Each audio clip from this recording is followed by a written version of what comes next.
আসসালামু আলাইকুম। ই রিক্সা বা বিভাটেক চার্জারের ক্ষেত্রে এই ট্রান্সফরমারের যে দুইটা লুপ আসছে, বেশিরভাগ ক্ষেত্রে দেখা যায় কি এই দুইটা লুপ পুড়ে যায়।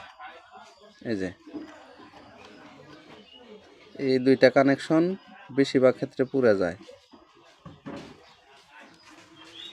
যারা যে টেকনিশিয়ান ভাইরা এই দুইটা লুপ পরবর্তীতে রিপেয়ারিং করে দেওয়ার পরেও টিকাইতে পারতেছেন না, বারে বারে এগুলা পুড়ে যায়।